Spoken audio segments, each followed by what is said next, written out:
पहिलो राम्रो उत्पादन प्रशिक्षण सत्रमा स्वागत छ। छोटकरीमा वर्तमान राम्रो उत्पादन अभ्यासहरूको परिचय, जसलाई cGMP भनिन्छ। लोअर केस cGMPमा वर्तमानको लागि खडा हुन्छ। GMP राम्रो उत्पादन अभ्यासको लागि खडा छ अप्पर केस। यो शीर्ष कुञ्जी शब्द बुझ्नको लागि डुब्नुहोस् जुन तपाईले बायोटेक्नोलोजी, फार्मास्युटिकल र मेडिकल उपकरण कम्पनीको जागिर पोस्टिङहरूमा देख्नुहुनेछ। कामको विवरणहरूमा मुख्य शब्दको रूपमा।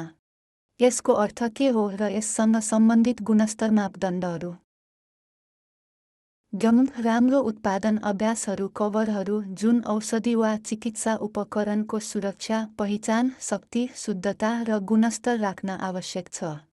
यस प्रशिक्षणको क्रममा हामी सेस्पलाई बारम्बार जानेछौँ किनकि यो जीवन विज्ञान उद्योगमा निर्माणको आधार हो।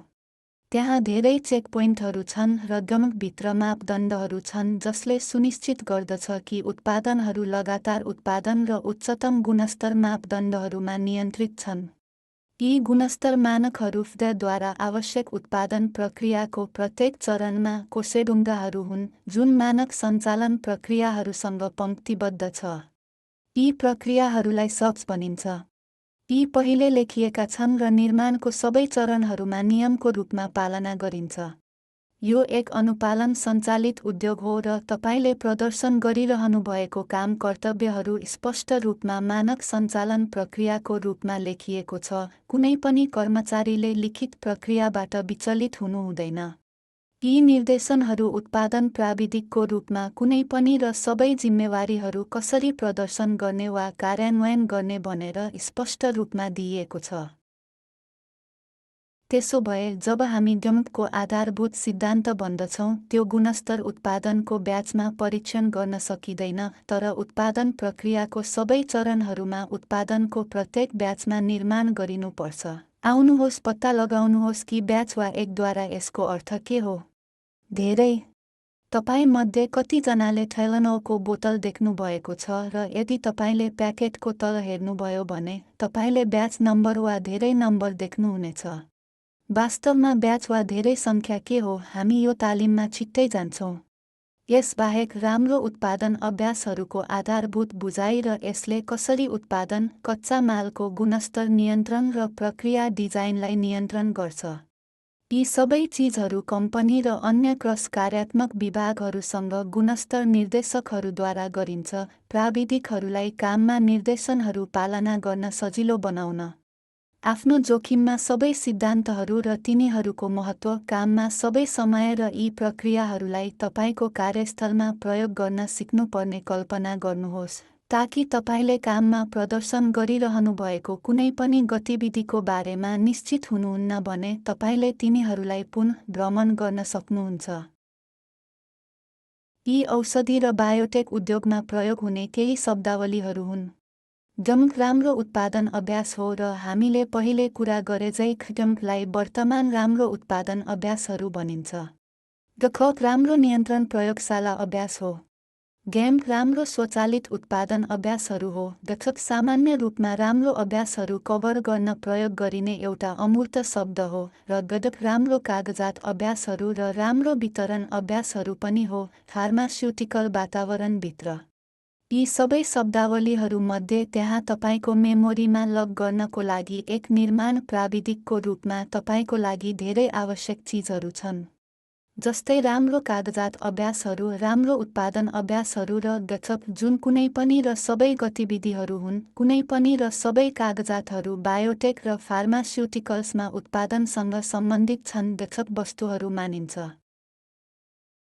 फार्मास्युटिकल र बायोटेक उद्योगमा सबै प्रक्रियाहरू लेखिएको रूपमा पालना गर्नुपर्छ। निम्नलिखित प्रक्रियाहरूको मुख्य सिद्धान्तहरू उपयुक्त लग वा कागजातहरूमा तपाईले के गर्नुभयो लेख्नु हो।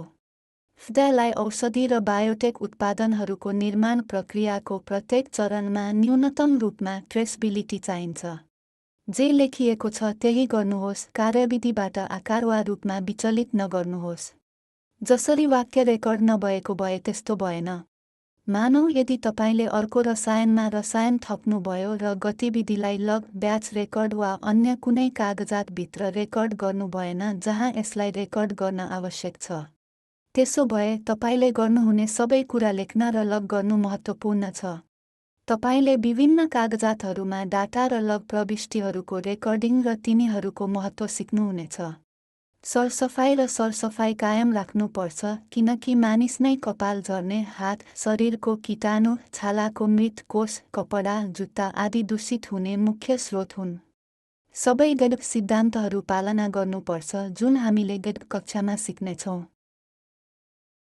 गैर नियमहरूको उत्पत्ति 1938 मा संयुक्त राज्य अमेरिकामा पारित भएको खाना, औषधि र कस्मेटिक कानुनहरूमा भएको छ। यी कानुनहरूले नयाँ औषधि सुरक्षित हुनुपर्दछ र उत्पादन विधिहरू, सुविधाहरू र नियन्त्रणहरू पर्याप्त हुनुपर्दछ भन्ने जनादेश दिन्छ।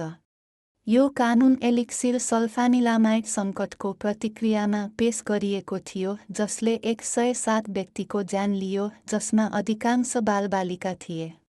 विन्थ्रोप केमिकल कम्पनीले सन् 1940 मा फेनोबार्बिटल दूषित सल्फाथियाजोल ट्याब्लेट उत्पादन गरेपछि जीएमपी नियमहरू थप सुदृढ भएका थिए जसले 300 भन्दा बढी मानिसको ज्यान लियो र घाइते बनाएको थियो।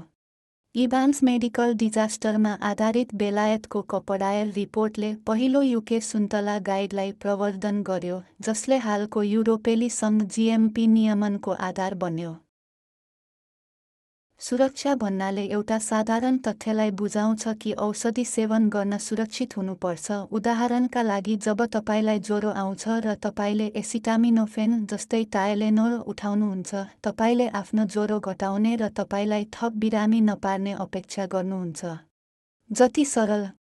उनीहरूलाई निको पार्ने सुरक्षित औषधिहरूमा पहुँच पाउनु सबैको अधिकार हो। उनीहरूलाई यस विषयमा थप बिरामी वा मृत नबनाउने र पहिचान महत्त्वपूर्ण छ किनकि औषधि पुष्टि गर्नुपर्छ कि यदि तपाईँ एसिटामिनोफेन लिनुहुन्छ भने यो एसिटामिनोफेन हुनुपर्छ। ट्याब्लेटको शक्ति परीक्षणले ट्याब्लेटमा 250 मिलिग्राम एसिटामिनोफेन रहेको पुष्टि गर्नुपर्छ। उदाहरणका लागि, यसको विशेषताहरूको परीक्षणको साथ यदि एक निर्माताले 250 मिलिको एसिटामिनोफेन बजारमा दाबी गरिरहेको छ, शुद्धताले स्पष्ट पार्छ कि औषधि अशुद्धताबाट मुक्त छ र गुणस्तरले त्यो औषधिलाई सबै मापदण्डहरूमा मानक राख्नुपर्छ भन्ने बुझाउँछ। विभिन्न देश र सरकारहरूले औषधि र बायोटेक उत्पादनहरू कसरी बनाउने भन्ने बारे गम्भीर नियमहरू बनाउन नियामक निकायहरू गठन गरेका छन्। टेक्सले मानव प्रयोगको लागि औषधिको लागि प्राविधिक आवश्यकताको मेलमिलापको लागि अन्तर्राष्ट्रिय परिषदलाई बुझाउँछ। टेक्सले विश्वभरका नियामक अधिकारीहरू र औषधि उद्योगहरूलाई एकसाथ ल्याउँछ, विश्वव्यापी रूपमा नियमन र प्रवर्तन मिलाउन। औषधि र चिकित्सा उपकरणहरू नियमन गर्ने प्रमुख देशहरूका लागि धेरै नियामक निकायहरू छन्, जस्तै संयुक्त राज्य अमेरिकामा FDA, क्यानाडाको लागि हेल्थ क्यानाडा। सबै नियामक निकायहरूले आफ्नो देशमा नियमित लेखा परीक्षण गर्छन्। केही नियामक निकायहरू FDA हुन्। संयुक्त राज्य अमेरिकामा खाद्य र औषधि प्रशासन को लागि औषधि र स्वास्थ्य सेवा उत्पादन नियामक एजेन्सी EMA, जुन युरोपको लागि युरोपेली औषधि एजेन्सी हो, थेराप्युटिक सामान सङ्घ, अस्ट्रेलियाको लागि र साझा दिशानिर्देशहरूको लागि विश्व स्वास्थ्य सङ्गठन। यो वर्तमान राम्रो उत्पादन अभ्यासहरूको एक सिंहावलोकन हो। तपाईले अर्को कक्षाहरूमा उत्पादन प्राविधिकको दैनिक भूमिका र जिम्मेवारीहरूबारे थप सिक्नुहुनेछ।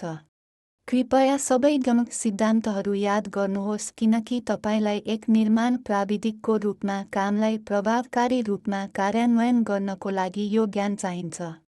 हेर्नुभएकोमा धन्यवाद। अर्को कक्षामा भेटौँला।